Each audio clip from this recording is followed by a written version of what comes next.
Hey guys. I know I said I was going to do this a while ago. I believe in my cube draft video, the first one I recorded. But the main issue with that was I didn't, and I'm just getting around to it now on Saturday the 12th, I believe. But anyways, this is my Ovation Restored release draft recap. Did not attend either pre-release at my local store. They had one Saturday and Sunday, because I had shit to do both days, which kind of sucked. I mean, I had some classical music stuff on Sunday, and then Saturday we played at, we played at a roller derby halftime show in the middle of the day, and so I was unable to neither. I did attend the release draft. Ovation Restored, definitely an interesting format. I'll talk about it later in a bit. Haven't had time. I just kind of got home I had another bag last night, so I just kind of got home. But I'm definitely gonna look into. I know Finkel made the top 8 on the Pro Tour. That's cool. I've always been a big John Finkel fan, because who isn't. But I'm gonna look into what they have to say about the format there. But anyways, I'll just start going over my deck first off, I guess. In terms of my draft strategy, I was like heavy blue within the first pack with a little black and a little red, and then I switched into red at the beginning of the second pack for an interesting reason, and I'll get to it when I get there. Yeah. Anyways, the mana base, I actually had some trouble deciding. I ended up going with 7 islands, 10 mountains. There wasn't a ton of double anything in my deck, so it was like I just felt like that worked a little better with my deck than 9-8. Anyways, on to the cards. We have, first off, Amass the Components. This thing's pretty sweet. It's a little too dirtily against some matchups, unfortunately. But it's like card selection and card draw. The key word here is that it's just put a card from your hand, not one of the 3 you drew. And so that lets you sandbag a land, ditch it when you don't need it, and draw 3 cards for 4 mana, which is pretty good overall. Did not disappoint when I could cast it, except when I, wanted to play creature. Speaking of creatures, we have Elgod Shieldmate. This thing's annoying if you can protect something good. More often than not, though, it gets killed a lot, unfortunately, before. I mean, if you can find something really good to pair it with, like something evasive or like a really powerful creature, that's always nice. But a lot of the time, you just have to settle with it being a 2/3, giving one of your okay guys hexproof, which is still fine. It's an okay creature. It's a little expensive, but still fine. Lightning Prowess. This is an aura. First off, I am of the opinion that auras are very usable.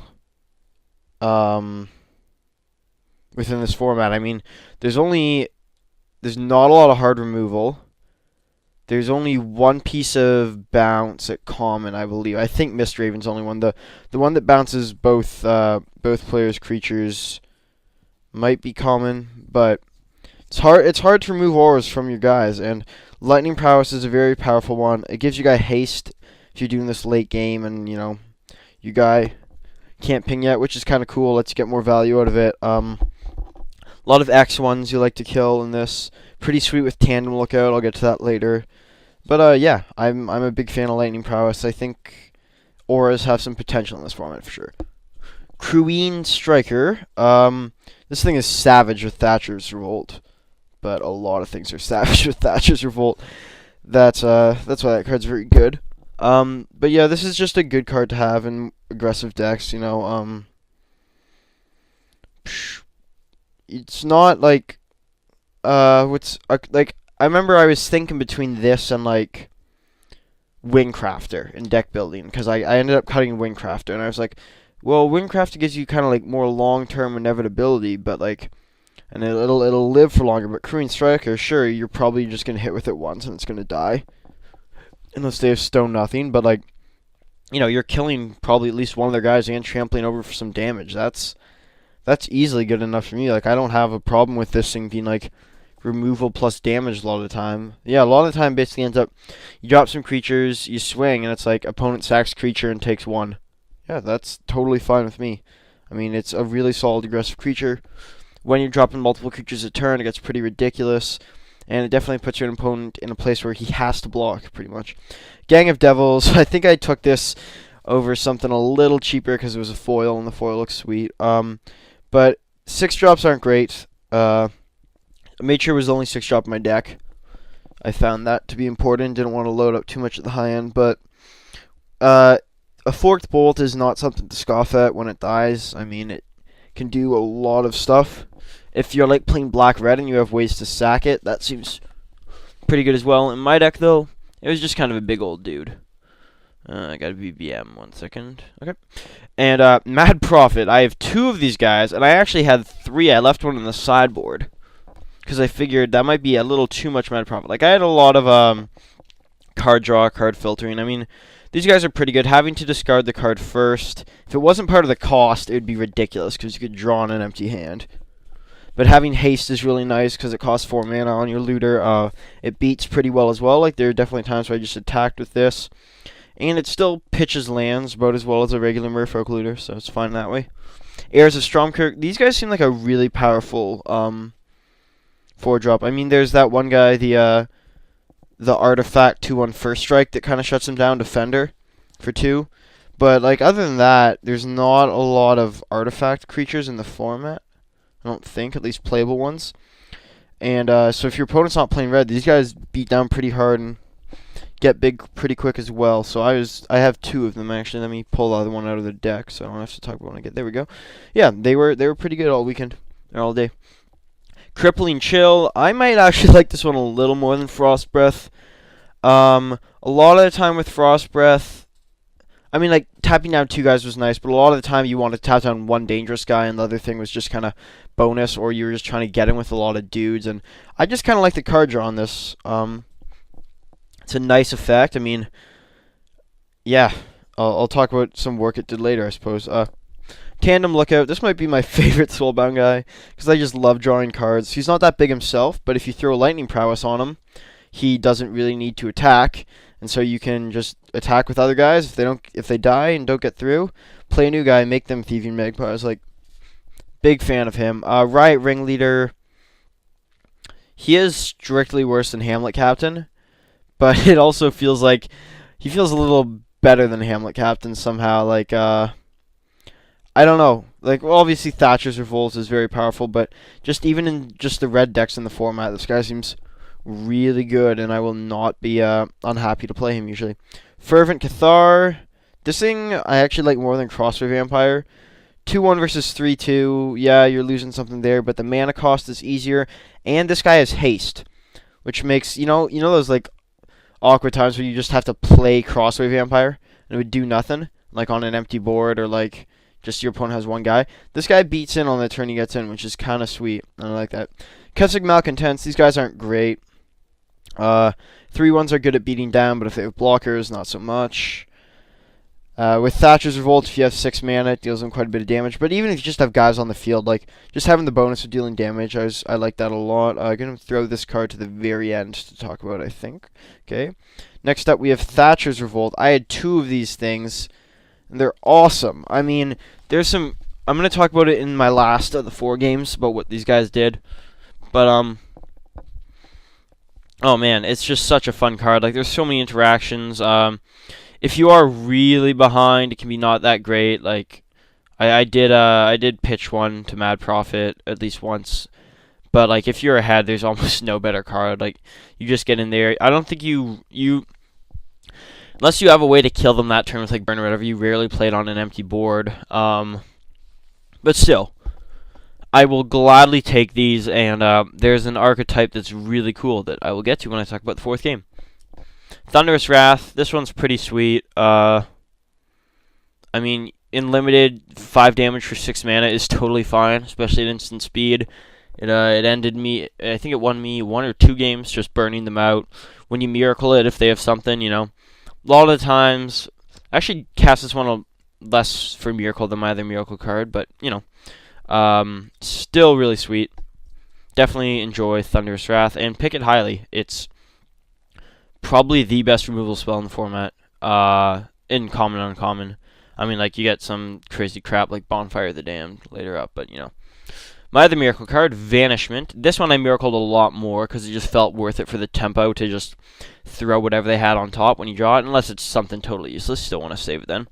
It's a little worse than Griptide, just hard casting it, but I feel like Vanishment's just a good effect in this format as well. I think I picked this third in pack 2, I think. And yeah, it's a really good card. If you're beating them down, it's such a huge tempo swing because you get to throw a guy on top of the library, so that time walks them. They don't get their draw step, and you get to still advance your board position, hopefully, if you have things. So yeah, that's pretty sweet. Scrapskin Drake, I mean, he's Cloud Elemental. I don't think I saw that guy once all day, actually, so it's kind of hard to talk about him. Not being able to block on the ground is actually a really big pain in the dick in this format. But if you're being aggressive, he's still good to fight in the air. Guys of Fire, I drafted 2 of these, only decided to play 1. There's actually quite a few X ones, and I really like this card. I mean, if it's just absolutely useless against your opponent, then you can side it out. I think I sided it out once. But, like, +1/-1 is not as good as -1/-1, but it's kind of nice that you can use it on, like, a bigger dude that you can, like, block effectively, not trade, because it makes him attack each turn as well. So yeah, it's kind of it's a nice mediocre removal. We got Handweir Lancer. He's a 2/2. He seems like a guy that should have flanking. That I wish there was a soulbound flanking card. I don't know, maybe.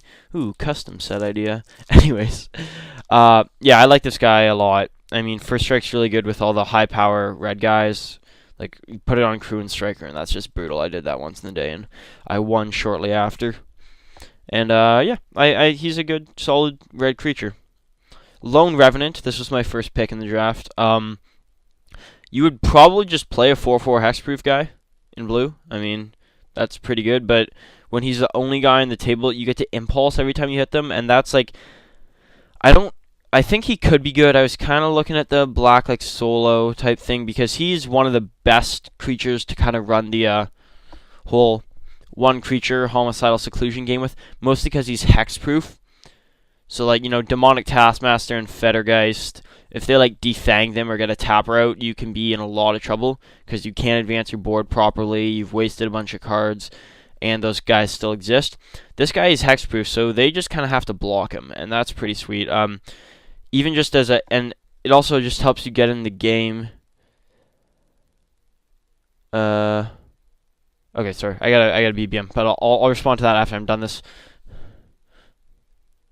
But it really helps you get back in the game if he's your only creature as well, because unless they can block him effectively, he's either just gonna eat dudes or stop them from attacking. Like, they have to have a really big guy to be able to attack through this without losing a dude, and so and then if they don't have much on the field, you can start attacking, you can start impulsing, and that'll get you back in the game as well. So he's a really solid card. I would, depending on how aggressive the format is, but I would feel pretty safe first picking this guy in most packs. Anyways, final card. It is a mythic rare. I remember I opened in the second pack Gryff Vanguard Deathwind, and I was like, these guys are probably better than him, but I really want to try him out. And this is what put me into red. He is Tibalt the Fiend-Blooded. I guess I'll give him a quick limited review on him. He's not great, but he's really fun to play with. I think I got a little lucky with his looting ability most of the time, but or that time when I kept a 6 land hand, because I'll get to that later. Anyways, but yeah, he loots really well. I don't think I ever got him to his -6. I'm pretty sure I just tried to get him to 4 or 5, depending on my opponent's board position. Then I would just bang them for all the cards in their hand. And yeah, he's really nice as a looter. He works kind of nice as a repeatable Desperate Ravens on a stick. There was a time in match 2 where I could have just dropped him on turn 2, but I didn't want to, and that's an important distinction you have to make with him. Like, usually for Jason, Liliana, you, like the other cheap planeswalkers, you felt okay just dropping them, using their minus, and have them die, like, or have them die like a turn after. You could sack a creature, or like if the board was empty, you felt okay dropping them. Tibalt, unless you need to loot, I don't like dropping him with opponents on the field, because he has no ability. He can just fire off, like a suicide ability. Like, it takes some work to get him to sudden impact, and he's not going to get there if he's being attacked. Like, he's just not. So he can be, you can actually sandbag him in your hand for later as a planeswalker, which is kind of a rare feeling. I don't think he's fantastic. He's definitely fun to play with in Limited, though, as are all planeswalkers. And it kind of felt cool to play a planeswalker and not get that look from your opponent, like, oh, you lucky asshole. It was like, oh, that's a cool card. So, yeah. Anyways, that's the deck. Relevant sideboard cards, I had like Wingcrafter, Guise of Fire, Mad Prophet, the one that bounced, and Opponents, and My Creature, and Demolish. I think those were the only cards. Anyways, we can get to the match recaps. Match 1, I played against a guy playing blue-green, kind of Soul Bond. He had like Nightshade Peddler, Force Mage, Shield Maid. I'm going to go kind of quick with these game recaps. I think the deck is what most people are more interested in. But, yeah, game 1, he almost got there just with Gryff Vanguard plus Shieldmate. What I ended up doing in the end, though, is that was the first time I made Tandem Lookout Lightning Prowess, and that was sweet. Then I ended up getting Tibalt out, and I eventually just, like, Sudden Impact for 3, Thatcher's Revolt swing, and I took the game in a turn. Or no, what did I do? Oh, actually, no, it was, no, it wasn't Thatcher's Revolt this game. It was next game. It was Tibalt, get him for 3, swing, Thunderous Wrath, and I got him that way. The next game, I kind of just exploded on him with Thatcher's Revolt. Like, he couldn't do much. I'm pretty sure I went Crewing Striker, Scrapskin Drake, Heir of Stromkirk, Thatcher's Revolt, and then if he lived after that turn, it was not for much longer. Anyways, and then match 2, I played against a guy, he was playing black-green, he was base black, he was the only black player at our table, which, although black might be weaker overall, with the exception of Deathwind, which he had 3 of, by the way, yeah. He also had, like, Bonfire, he was splashing for Bonfire, that was not, great. Yeah, and by not great, I mean not great for me, it was fantastic for him. But yeah, Bonfire is very strong. What else did he have? Oh, he had that one that when you only have one creature, you get a demon, which was really awkward with Thunderous Wrath, because it's like, okay, I can kill your demon, and then you have one creature again, and you get another demon. So I think that card's very strong. He had a really synergistic deck, like, with Blood Artist, the guy who sacks, gets +1/+1 counters, bunch of if this is your only creature stuff. So yeah, his deck was really strong. Game 1, I almost got him. No, game one I got destroyed. What am I saying? It's game 2, I almost got him. Game 1, he basically just got out, like, just killed all my guys with Deathwinds. Then he started playing that demonic thing, make a demon at end step. If it was upkeep, it'd be a lot worse, because at least you have some time to deal with them. But unfortunately, you play in the main phase, he has one guy out, then on end step he gets a demon. So it's very strong. I just lost that, couldn't land enough pressure. Game 2, I didn't drop Tibalt on turn 2. I could have, but he had gone Butcher's Ghoul. No, not Butcher's Ghoul. Oh, I know, the Shite Ghoul. The, fucking Sanctuary Cat that can't block. Which he was playing for some reason, mostly just to sack it to Blood Artist for another creature. But anyways, I managed to stabilize on him because I got Shieldmate out and Soulbounded with, what was it? I think, it was Hand Lancer. So they were both hexproof first strikers. That held back his ground guys, and he couldn't use his, like, massive removal. I mean, he could have bartered in blood, but he didn't find his barter in blood in that game. And so I was winning the game pretty handily. Got out there with some flyers, and they're not some flyers, just some, like, dorks. And, I got Tibalt ticking up there, doing some good looting eventually. And I felt pretty comfortable, and then he, drew and miracled Bonfire the Damned for, like, 6. I think he had 7 lands out when it happened. I wasn't killing him quickly, but he'd also drawn a lot of lands. And so he did that. I lost most of my... No. Yeah, he did that. I lost most of my board, and then after that he got out, like, Blood Artist and Vampire Connoisseur. Is that what it is? And those two together just basically let him drain the rest of my life with any other creatures he had left. So that was round 2. Round 3, I played against a green-white deck, and it was really strong. Game 1, I got in the lead, and I was like, oh boy, I don't know what I'm doing here, right? Like, it was, he was like, we were both landing creatures and attacking, and then he plays Wolfear Silverheart, and and then followed up with Renegade Demon, but I would have just straight up lost the game if it was not for Crippling Chill, because, I swung again, and then next turn, when he played Renegade Demon, froze his Wolfear Silverheart, came around to my turn, his Renegade Demon's massive, I attack by it, right? His Wolfear Silverheart doesn't untap. He hits me with Renegade Demon for a bunch. Then I go double Thatcher's Revolt from my hand. And I had, what did I have out? I had Crewing Striker, Lone Revenant, and Mad Prophet, I believe. And yeah, I dropped all those Thatcher's Revolt things, and that was it. Like, that was a lot of damage. Game 2, I mulled to 4, and I just didn't get out of it. I mean, he was not playing a really dirtly deck. Oh, wait, it wasn't Renegade Demon, was it? Am I thinking of a different card because he's playing green-white? Why did I... It's not Renegade Demon. It was, Balls, yeah, Renegade Demon's, frickin' black card. The angel that gains life? Christ. It was an angel. It was some big dude. Was it an angel? I can't remember the creature. I guess that's what I get for doing this a week later. But, game 2, I mulled to 4, and he just, curved out, trusted Force Mage, that kind of stuff. And then, finally hit 3 lands at one point, got to start playing stuff, and it was just way too late. So, that was unfortunate. Game 3, I keep a 6 land. What did I keep? It was like 6 lands and frickin' Gang of Devils, I think. And I was on the draw. No, I wasn't. I was on the play. Never mind, I just lost. I was on the play. It was a terrible keep, but I was just so scared to mull down again and lose because I really felt like I could beat this guy. So I went really risky, dropped Mounted on turn 1, got really lucky, drew Tybalt on turn 2, never hit my Gang of Devils, started looting through all my lands at high speeds. If I didn't curve out, I came pretty close to curving out on him. He got locked out of one of his colors and had a lot of, combat tricks and things that he couldn't play. So by the time I had Tybalt at sudden impact level, he had 7 cards in his hand and only some creatures on the board. So I sudden impacted for 7 and swung, and that was that.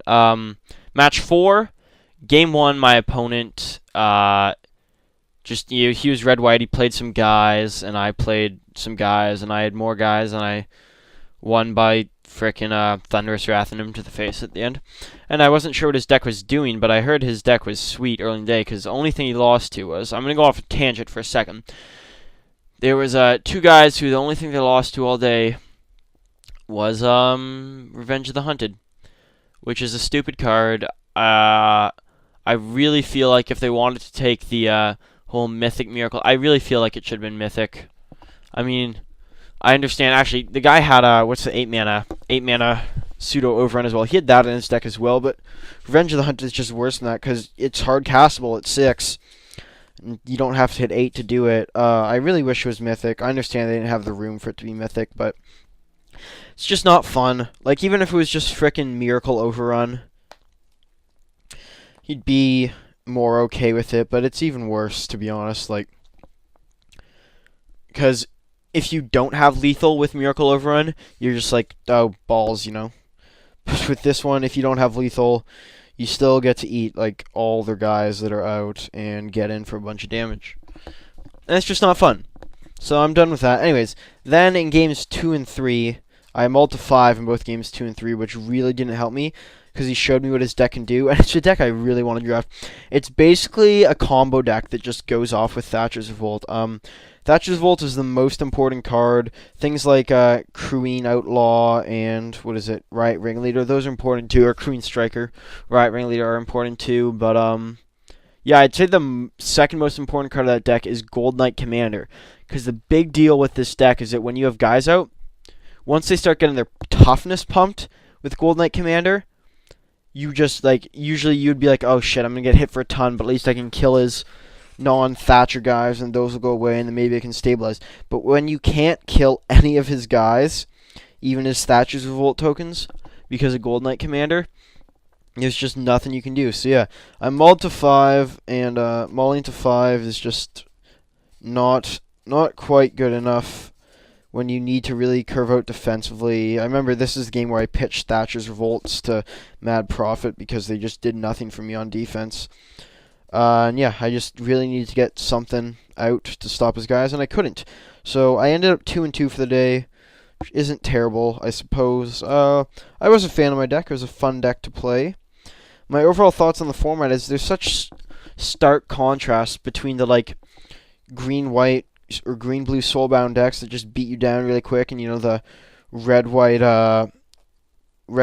explosion decks with humans. Like, those things are so fast. And then there's the black sacrifice, removal heavy, dirtily decks that also seem to work very well. So it looks like it's going to be a cool format. Who knows, something degenerate might emerge out of it, which would be not that great, but still looks like I'm going to have fun playing this for the foreseeable future. When it comes out on Magic Online, I'll be sure to do one pre-release event. Doesn't look like a fun sealed format. I was a big fan of DII sealed. I did 3 videos, and I found that incredibly immense sealed format, also because Evolving Wilds just makes sealed better. But this one does not look fun because their removal is shite in the set, and so it's like whoever lands the better bomb. But I'll do one at least, because I missed out on the real-life pre-release, and do some drafts this. Looks like it's going to be fun to play. So, hope you get listening. See you next time. Have a good day.